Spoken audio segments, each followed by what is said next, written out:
Halo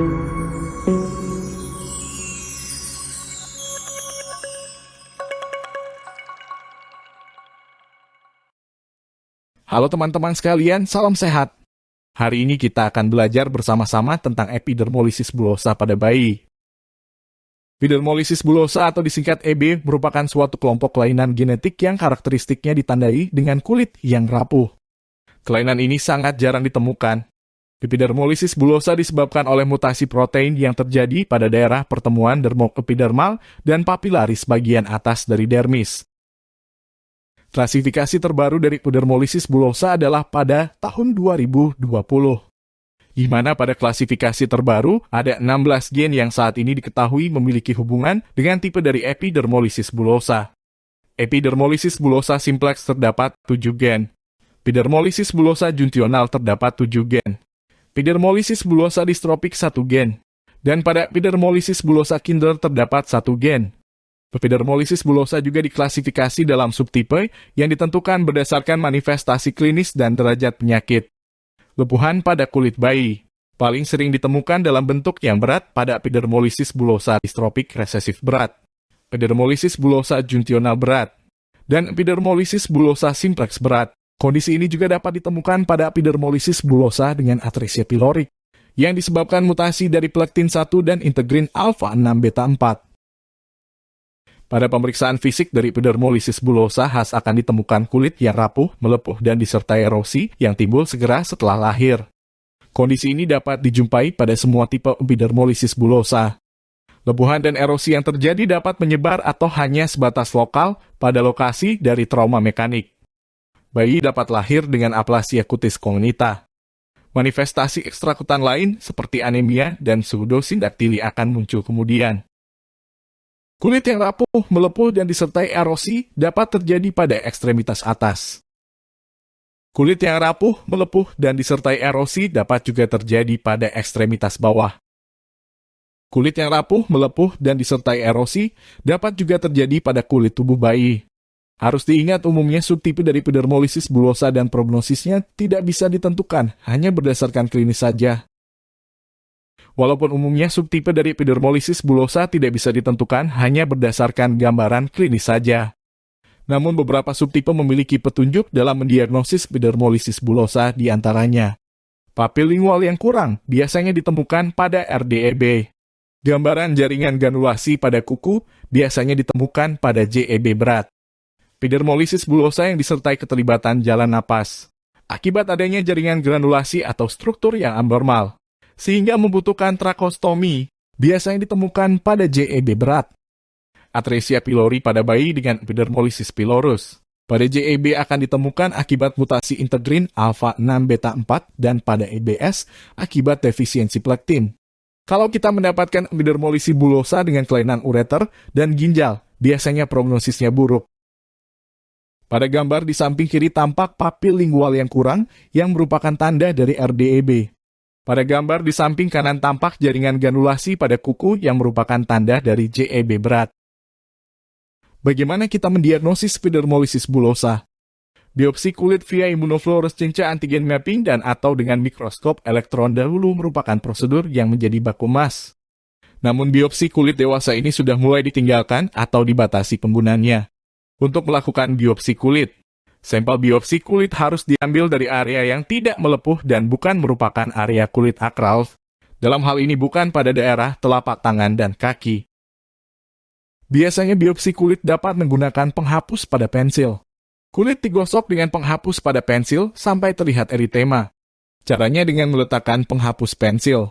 Digosok melawan kulit dengan tekanan yang kuat. Kemudian dirotasi 180 derajat pada setiap arah. Tindakan ini dilakukan selama 3-10 kali. Diagnosis pasti epidermolisis bullosa adalah dengan melakukan analisis mutasi genetik. Hal ini berlaku untuk semua subtipe. Atau dengan biopsi kulit. Khusus untuk subtipe untuk IFM dan EM. Analisis dilakukan dengan Sanger sequencing dan next generation sequencing. Apabila tidak terdeteksi dengan metode di atas, maka digunakan whole exome sequencing atau ultra rapid targeted genomic sequencing. Sampel genetik dapat diambil dari darah, saliva, atau jaringan. Karena kompleksnya permasalahan yang terjadi pada bayi dengan epidermolisis bullosa, maka akan melibatkan multidisiplin ilmu. Konseling genetik perlu dilakukan terhadap orang tua bayi. Bayi juga perlu diatasi masalah pernapasannya. Bayi juga perlu dilakukan tindakan pencegahan dan mengatasi infeksi. Bayi perlu dilakukan manajemen nyeri, mengingat rasa sakit yang dialami pada bayi. Manajemen kulit bayi yang rentan diperlukan karena masalah kulit yang terjadi bisa berlangsung sampai anak besar. Selain itu juga diperlukan asupan nutrisi yang adekuat. Masalah pernapasan pada bayi dengan epidermolisis bullosa merupakan suatu kegawat daruratan. Biasanya ditemukan pada JEB yang berat. Hal ini terjadi akibat jaringan granulasi berlebihan, tracheomalacia arytenoid yang floppy atau adanya formasi lepuhan pada jalan napas bagian atas.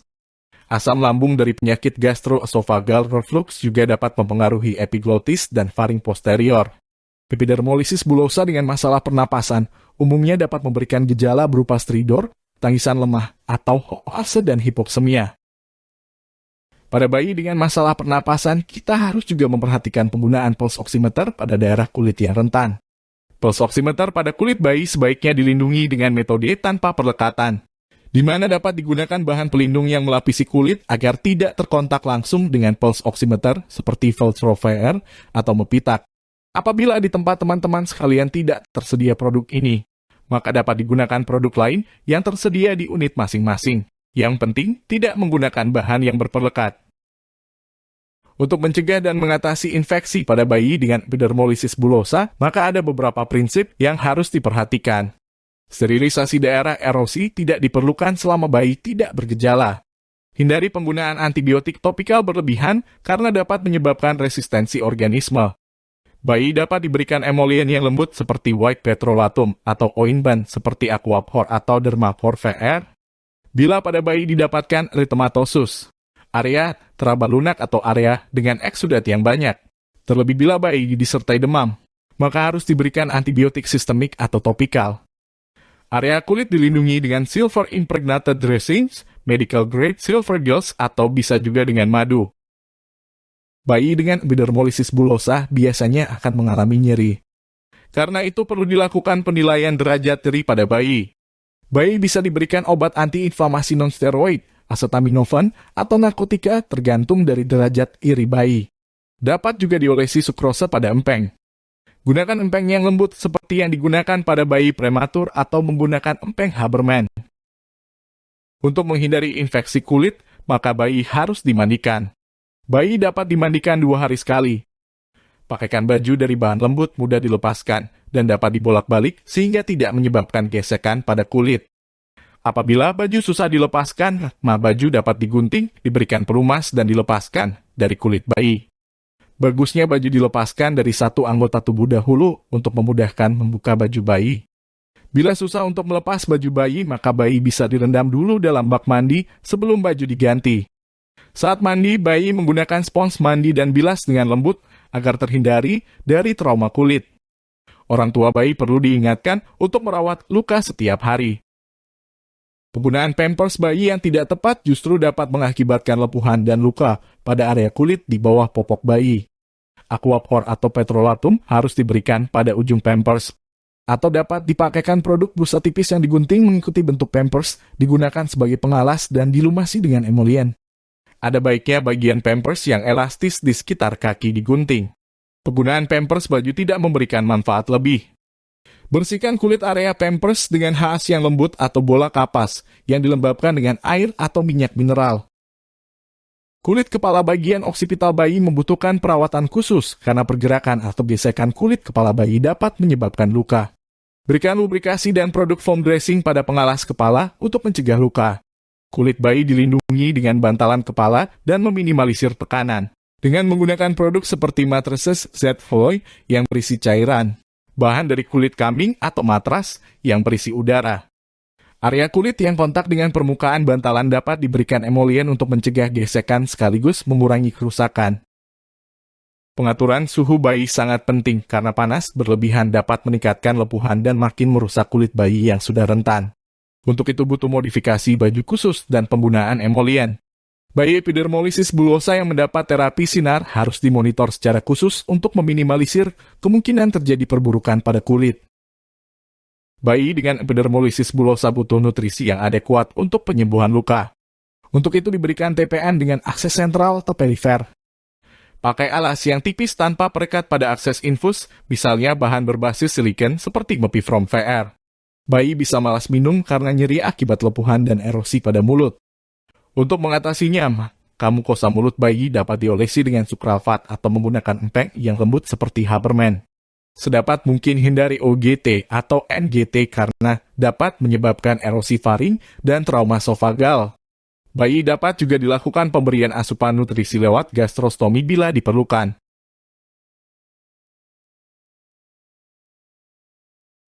Terima kasih semuanya. Salam sehat dan tetap semangat.